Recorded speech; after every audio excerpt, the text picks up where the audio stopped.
What's up, guys? Welcome in this new video after a long time. We are with Walter Deviation. What's up, Walter? Yo, what's up, bro? We are doing a brief interview, or let's talk with a new series where I talk with a famous trader. What do we think about their career? What do you think about their journey? Some questions. Okay. So, Walter, what made you start trading? Funny story, bro. I got broken up with by a girl, and then I'm like, shit, I gotta get my money up now.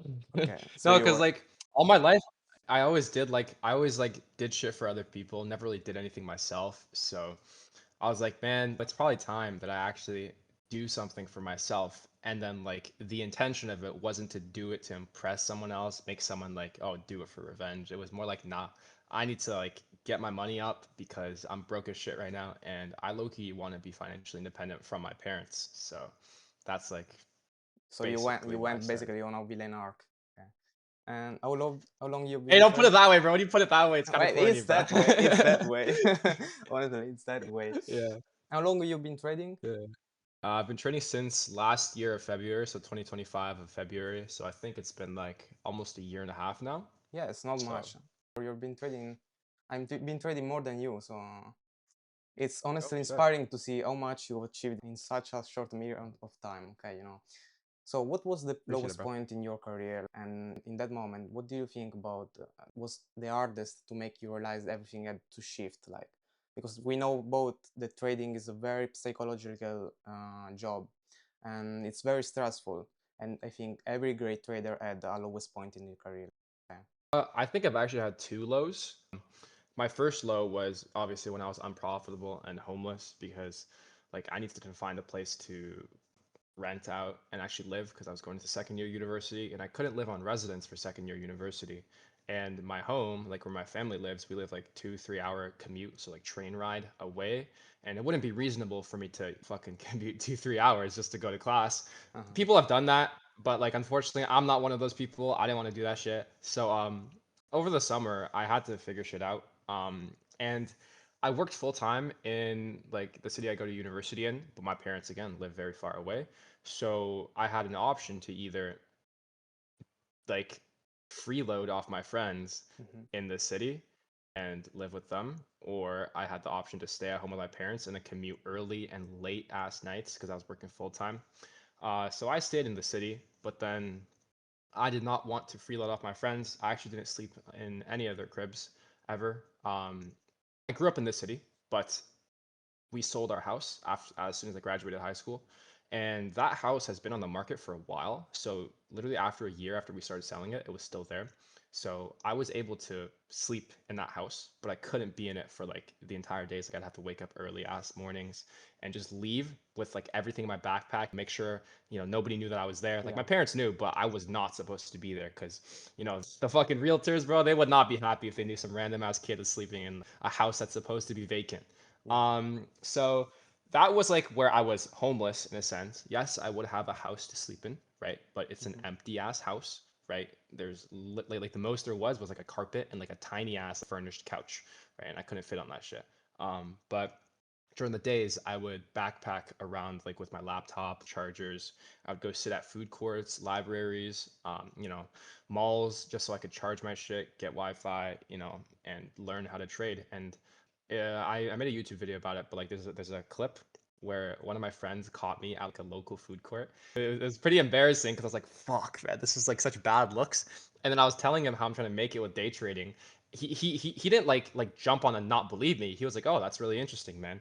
But it's like I felt kind of like a clown, It's like, damn, No, I'm on bro, like, that's not screen. yeah, That's more inspiring than everything. What did your yeah. parents think about all this trading stuff? Because on my side, my parents were more than not supportive. Okay, they were like jumping on me because wanted me to join university and study and follow the normal paths. Like I never told my parents. Well, I never told the male side of my family, so my brother or my dad, until I had done like, like a good 4 or 5 five-figure months in a row. And then I just like broke it to my dad on his birthday. I was like, yo, like dinner's on me. It was expensive ass dinner, bro, but that shit was good. Um, but my mom has known since the very beginning, and I'm very happy that I told my mom because my mom is very open-minded. She believes in whatever I do. And I think that's like a really important reason to why like I Yeah, did for well as sure. well. Because in a sea of like a bunch of people not believing in me, bro, I always had like, my mom. And she didn't really care about the upside of the money. My family's very well off, right? They didn't really need, Hmm. money. But like she saw how it was changing me as a person and how I would act, my work ethic, everything that I would do day to day. And she didn't need to know that I was getting better at trading. She would just see that I was becoming a better person. And that's what she liked the most about it. And that's why she's always supported me. And obviously now, I call her all the time. I tell her, like, I just made this much in a week, or I just made this much in a day. Like, yeah, it's a nice feeling. But Yeah, of course. that's the reason why I only told the male side of my family, because I come from a lot of tough love from the male side, and my mom is like a very mother love type of person, right? Hmm. But when it comes to those people, right, it's very, you got to be careful with what you share, because obviously our parents' generation, right? Even my brother's very old. He just turned 30. I just turned Okay, 20 this okay. year, but he just turned 30 this year, right?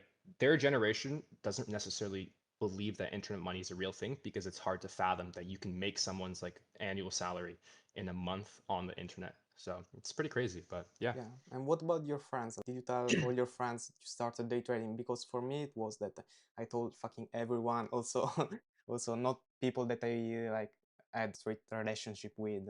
I told I'm starting day trading. Do you want to start with me? Because I've been a young hustler since like I was 10 years old. I started to search online how to make money. I joined the industry like Hustle University. I did everything. I tried dropshipping. I tried fucking everything to like make it online.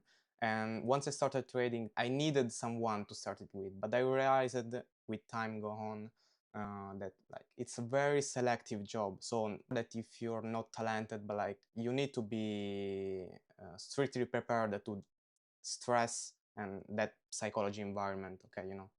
Yeah, I mean, I told only my close friends and my high school boys that, like, keep in mind they're extremely good people, and I think that I'm the person I am today because of a lot of them as well. They're the Mhm. perfect group of friends in my opinion, just because we were all so well rounded, right? And I remember when I was close to passing my first ever eval. It was like I bought my first ever eval with Alpha Futures, and I almost passed that shit. I got break evened. I started tilting. That shit was gone. Then I Okay. told my friends, and then they're like, that was the first time I ever told my friends, right? Their first impression of me day trading was me telling them I blew an eval. Okay. And then, you get the typical speech where it's like, hey, in all honesty, bro, we care for you, we love you, and we know the statistics, and we know this rabbit hole. And this rabbit hole is very deep, and we don't want you falling into it. And they said it, essentially, it was gambling, but they weren't, in a sense, coming from hate. They came from Okay. care, right? They cared because they didn't want me to lose everything that I had, and I wasn't very well off at all either. So, they showed concern, and I didn't take it personally, right? I understood my friends very well, and I understood that they were just looking out for me, but I didn't let that limitation confine me. The next day, I bought another fucking eval, and I just kept trading. But did you ask like some of your friends to start trading with you or nothing but that? Or some of your friends asked you to start the trading and teach them, put them the famous phrase, Oh, you put you on. So dude, I've gotten that so much. I'm in a frat, right? And a lot of the people that I rushed with, they're like, yo, like, put me on. And you know what? At the very beginning, when I first rushed, that was like when I first started making more and more money. I just touched my first and second five-figure month.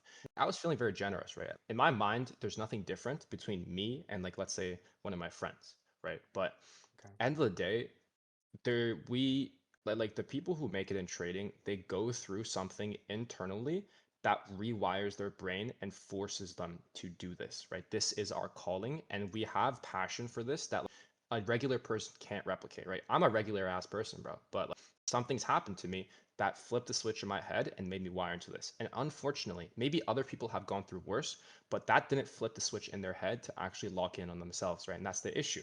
So one thing I would say to a lot of people now, the people I know IRL who want to be put on or want to start trading, I'll literally tell them, hey, I'll send you all the free resources I started with. I'll tell you what you should do. Okay. Mm-hmm. You learn on your own, trade on your own, on paper, obviously, for a month or 2 months. Come back to me with what you've learned, what you've done, and what are your results. And 90% of the time, no, 100% of the time, none of them have ever reached out to me again. We're still friends. We still talk on a day to day basis, but they've just never reached back to me about trading. And that just goes to show I have offered a lot of my closest friends access to my one-on-one mentorship, right? Access to my main server, right? They call me and they ask me about these things, right? I literally like sit on call, I play games with them, and then they ask me questions about trading, and I help them out.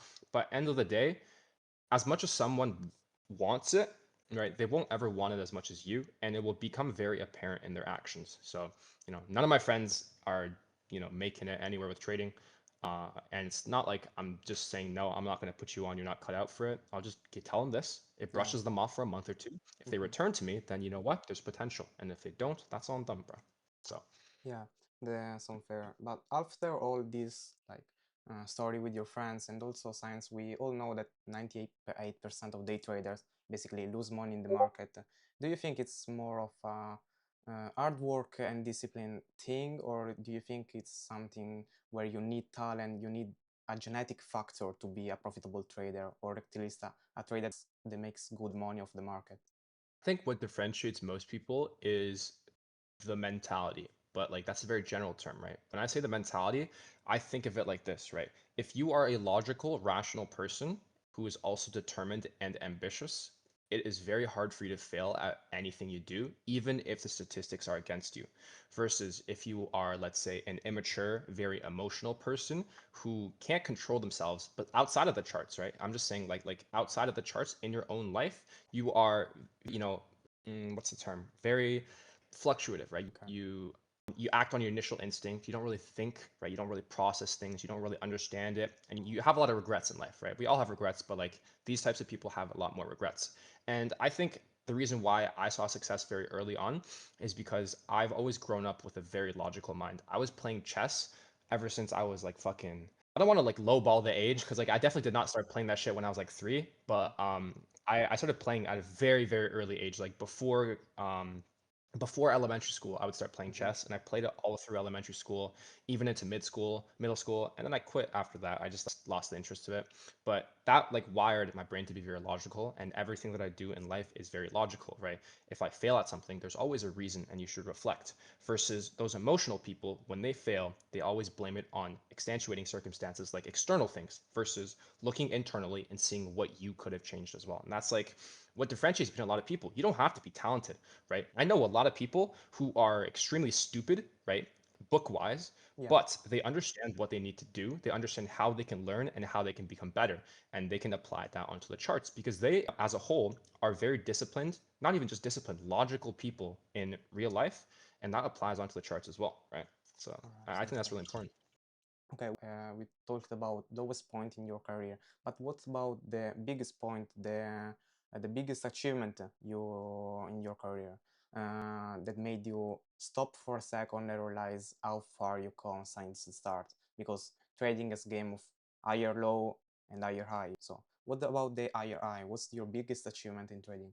I think it's not crazy. Like it doesn't sound crazy on paper. I made like 10K in payouts in a single week, right? From that alone, it doesn't sound that too crazy, right? Because it's like, oh, I can copy trade, let's say 5 lucids Hmm. and get 5 winning days and then request 2K from each of them. That's 10K, right? But no, these were on daily payout accounts and only on two of them specifically, meaning that I had made $2,000 every single day of that week. I won every single day of that week. I don't think I lost a single trade.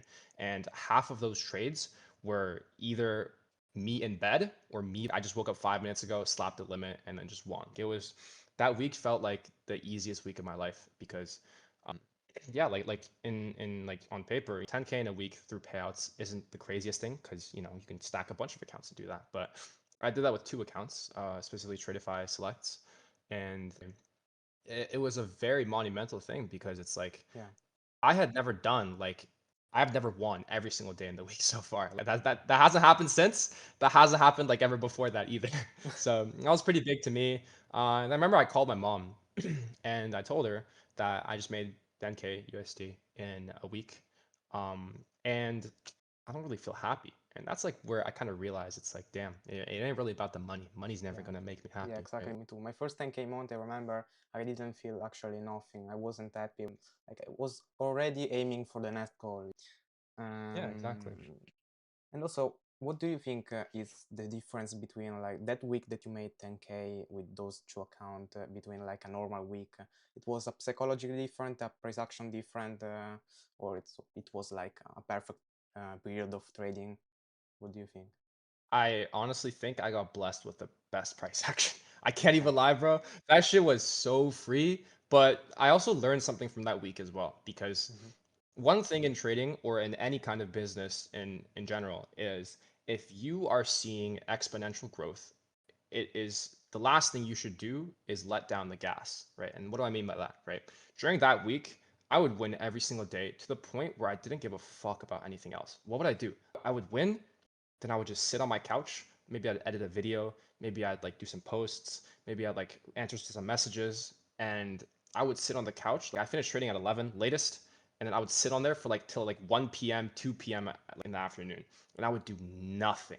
Right. And I just was so lazy. And that's like me letting off the gas. And that came to bite me in the ass later on, where my trading after that 10K month, I remember I took another payout after that week as well. Hmm. And then for the next a month and a half, I didn't take anything out. And I was transparent about this on TikTok as well. Like everyone knew, but like this was my second low, right? And I think it's very important that yes, I got blessed with great price action, right? And I capitalized on that. So it isn't necessarily like, oh, I got lucky, right? I had the Hmm. skill and I capitalized on that.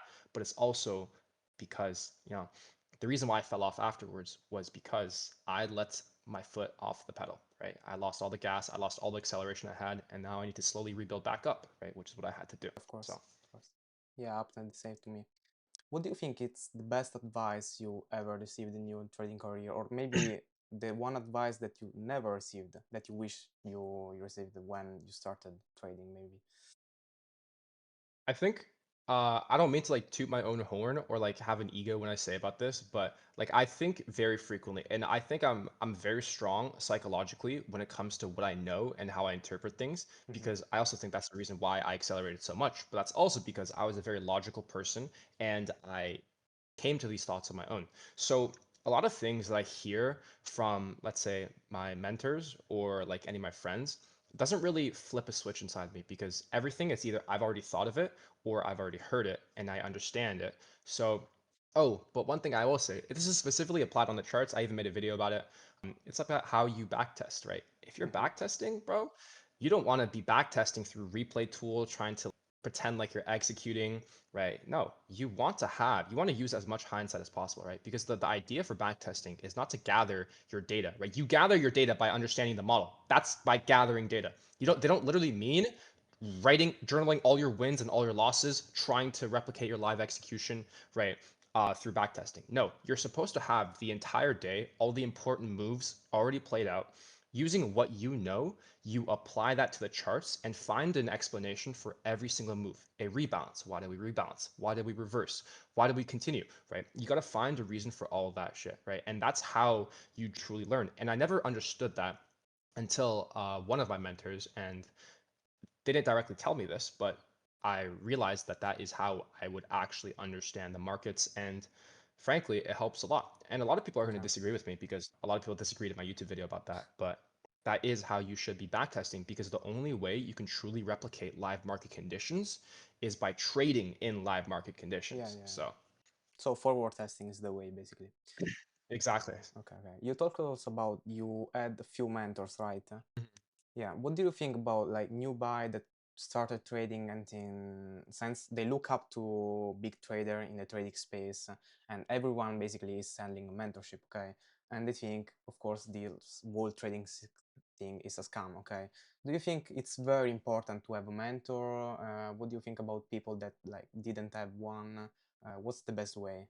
In my opinion, it is 100% possible to become profitable without a mentor. However, that's going to take a lot more time because it's just like why do we go to school and why do we have teachers? Hmm. Yes, you can truly educate yourself for your entire life, but it's going to take probably 30 years compared to the 12 years that we spent through grade school, right?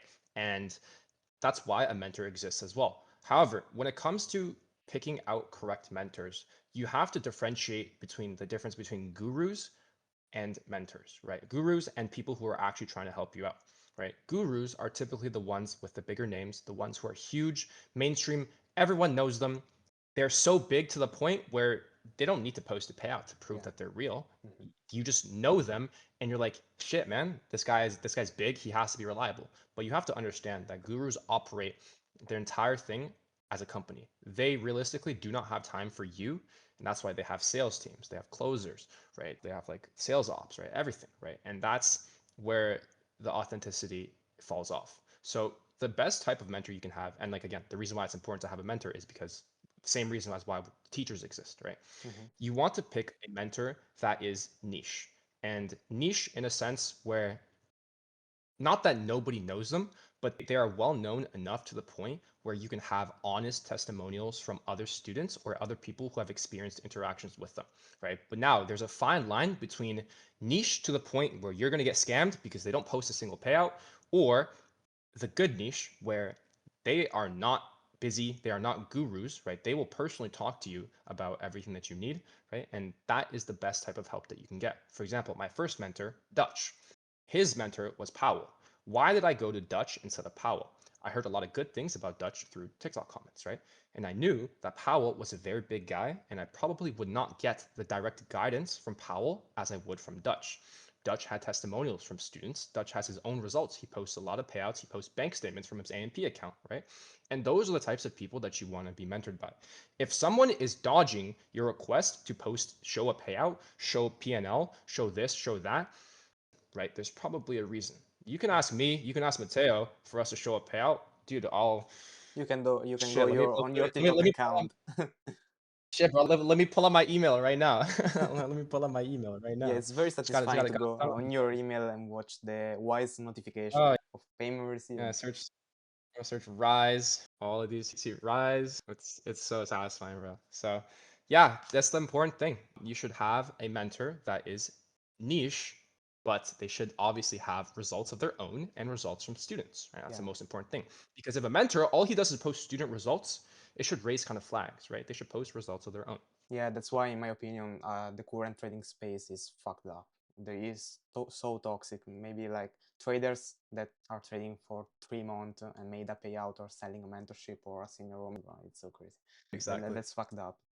What about Hmm. like looking forward in 10 years or maybe 20 years? Do you see yourself as like still a day trader, or do you wish to be doing like a more normal job, less stressful? Because even if you're really good, in my opinion, trading is always very stressful, okay? Because you're not really gonna know how much you're gonna make in the next month, if you're gonna lose the next month. So it's very stressful. In my personal opinion, obviously, as much as I would say that I would love to trade for the rest of my life, that is not my goal, right? I want to trade, right? Leverage prop firms and then start my own live account and then build up a couple million, 7 figures in capital before I take that money I have and diversify into other businesses. And what do I mean by that, right? That could involve me investing into like startups, or that could mean me starting my own startup with ideas that I've had.